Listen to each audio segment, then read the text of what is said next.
Hi, I'm Pedro da Costa, editorial fellow here at the Peterson Institute for International Economics. I'm joined by Fred Bergsten, Director Emeritus and founder of the Institute. Thank you for joining me. Great to be here.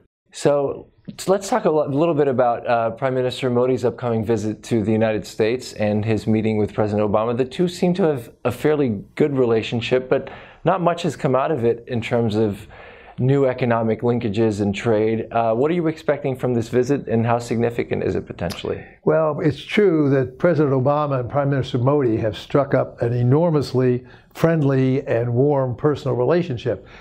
They have visited back and forth on a number of occasions. They have worked together on a number of issues with some success, but they don't leave at this point any legacy.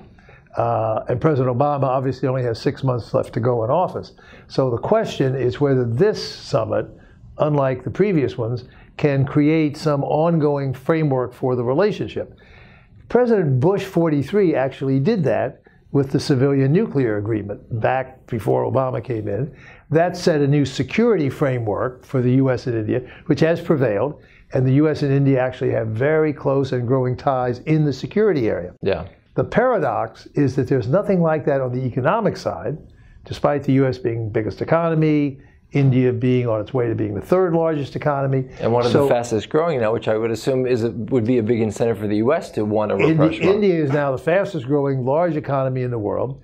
It's got a demographic dividend coming with a very young population, whereas China is already aging. The opposite of Europe and everybody else. Exactly. So for all sorts of reasons, the U.S. has a huge interest in developing a much closer economic relation with India, supporting India's own economic growth so it can become a locomotive for the world economy like China was for the last couple of decades.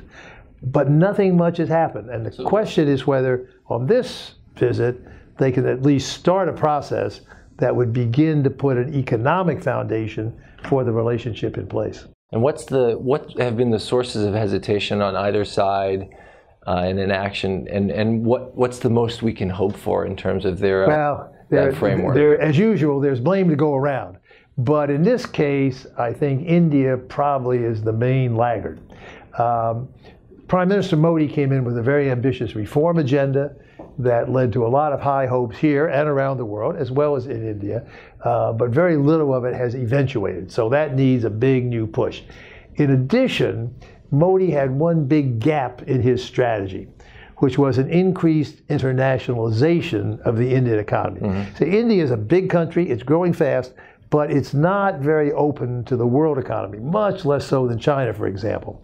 And that reflects, this is the other part of the answer to your question, that reflects India's historical protectionist tendencies, feeling that we're a big country, no need for us to open up to the world, reluctance to expose its less competitive sectors to the world. Now, some of that's the same protection you get everywhere, but India has carried it to an extreme, and to its credit, of course, India is the world's biggest democracy, and it's got all sorts of interest groups, like we are very familiar with here, which resist opening up themselves to more competition.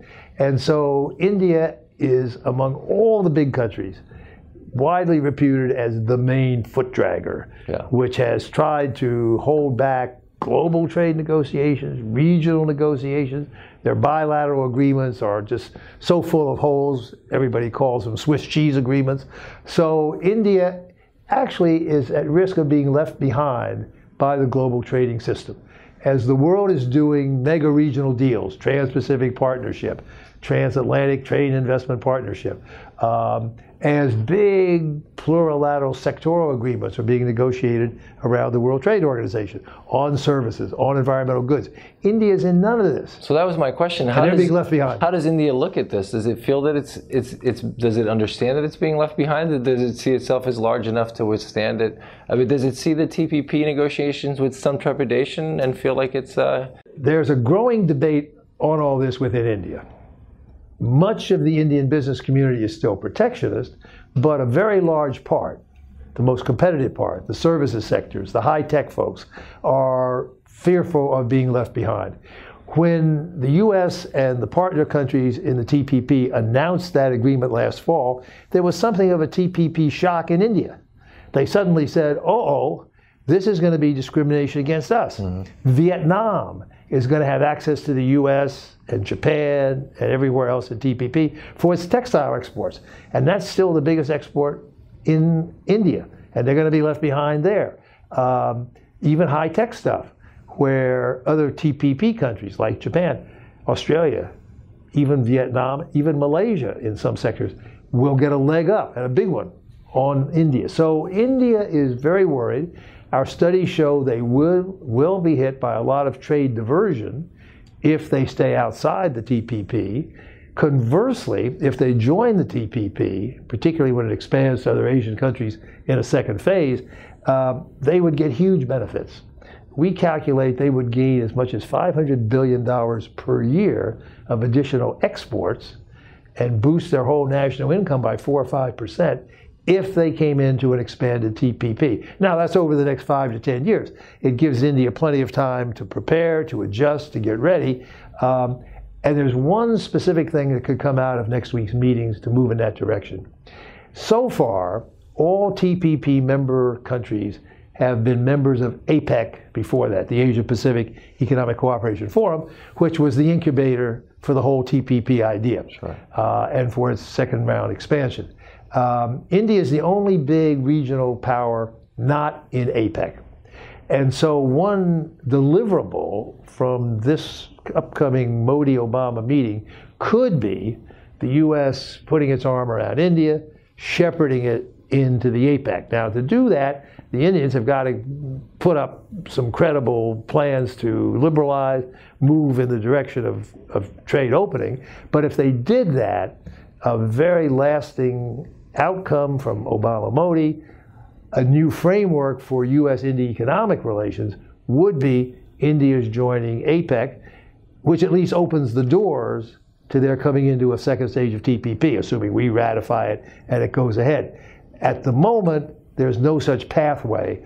It doesn't commit India to do it, joining APEC, but it would open the door, and that could be a big breakthrough one would look back to in historical terms between U.S. and India. Now let me ask you one last question about the other side of the coin, which is while India may be the biggest foot dragger, there's certainly anti-trade rhetoric is increasing everywhere, and the U.S. is dragging its own feet. So what kind of shake, does that put President Obama on shaky ground, or does that kind of reinforce the imperative that he really needs to set the tone for these negotiations so that whomever wins the election, that there's at least a ground that's been laid for the relationship? Well, I think it's some of both. Certainly, as I said earlier, there's plenty of blame to go around. And the fact that the U.S. is now hesitating, to put it mildly, about moving ahead with TPP itself is a big question mark. And obviously, the protectionist-minded folks in India and everywhere else use that to justify their view. You know, why should we go ahead if the great Americans, the leaders of all this, are themselves waffling around? So it does underline and reinforce the absolute imperative of our going ahead. I mean, even aside from India, if we were to back away from TPP, it would be a massive disaster for U.S. foreign policy. It would hurt our economy. It would be a historic withdrawal. I mean, this would be like Woodrow Wilson, you know, walking up the path to the League of Nations and then the U.S. not joining it. I mean, it would be on that scale in terms of our relations in Asia and in the world in terms of our leadership. The positive side is that if Modi would indicate a willingness to join in the initiative, it would add further to the stakes for us to go ahead. I mean, India is actually a key country for the United States. As I said, it's a huge economy. It can provide global growth. But it also is a central element in the pivot to Asia, the balancing of China's rising power in Asia. For the U.S. to have a strong India is very, very important. And there's no better way to get it up to 8 to 10% economic growth, China-type levels of the past couple of decades, than for it to expand its international involvement, and particularly to join APEC and maybe down the road the TPP. So the U.S. stake in it is huge.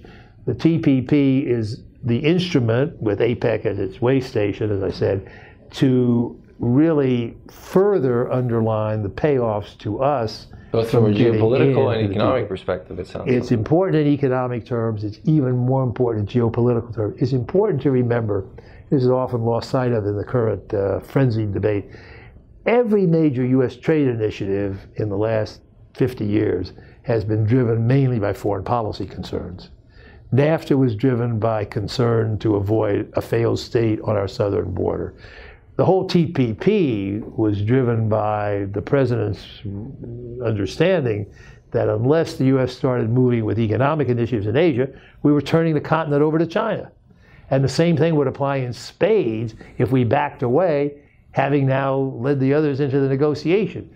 I mean, Trump wants to get rid of TPP and be tough on China. He would be handing over the whole region to China.